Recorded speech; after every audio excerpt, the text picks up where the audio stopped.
l'histoire récente de la RDC, vous savez, le président de la République, son excellence Félix Antoine Tshisekedi,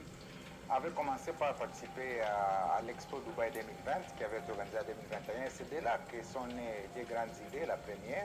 c'était effectivement de devoir mobiliser les partenariats d'ici pour construire un port, le port en eau profonde de Banana, en vue de réduire le coût logistique pour que nos produits soient compétitifs. La deuxième, c'était de devoir signer un accord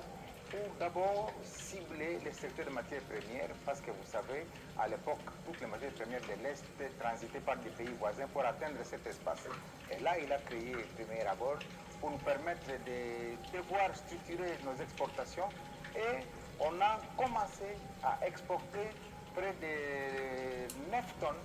d'or au lieu d'une dizaine de kilos qui se faisait pendant beaucoup d'années. Mais avec cette expérience, le président a compris qu'il fallait élargir maintenant la coopération avec les Émiratis à un niveau beaucoup plus global. C'est la raison pour laquelle il a demandé au ministère du Commerce extérieur de devoir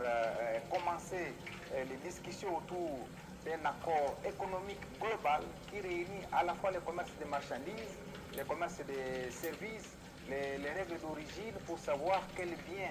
devront échanger avec les Émiratis, pour connaître effectivement comment doit se faire le commerce électronique. Et c'est dès février, nous sommes ici à Abu Dhabi pour finalement signer l'aboutissement de toutes ces discussions par lesquelles la RDC et les Émiratis signent cet accord qui lance un appel à nos opérateurs économiques que désormais nous allons échanger 6000 produits que nous avons transmis à la partie émiratie qui vont devoir entrer sur le sol des Émiratis ici. Vous savez qu'ils importent des États-Unis, ils importent de l'Europe, ils importent de l'Inde, ils importent du Brésil.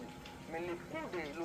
coût logistique de tout ce qu'ils importent est très très élevé. Voilà pourquoi on a commencé par le port en eau profonde de Banana pour réduire le coût logistique afin de permettre que le produit qui vient de la RDC entre ici au moindre coût, devenant ici compétitif par rapport aux autres produits à travers le monde. Donc cet apport pour le président, c'est un appel aux investisseurs privés que désormais le marché est là, parce que la trilogie que le président a lancée, c'est la diversification économique, c'est la diversification des marchés et c'est la diversification des partenaires. Et donc nous sommes dans cette trilogie pendant 2 à 3 ans pour permettre que désormais tous les produits de la RDC trouvent des marchés partout à travers le monde et que les secteurs privés se mobilisent pour en fait essayer un peu d'accroître nos richesses et cesser d'avoir un produit intérieur brut de l'ordre de 80 milliards pour qu'à l'horizon 2030, nous parlions d'un PIB de 500 milliards. Et je suis convaincu qu'avec ce partenariat qui signe la diversification des marchés des partenaires, la RDC, d'ici 2030, va accroître les volumes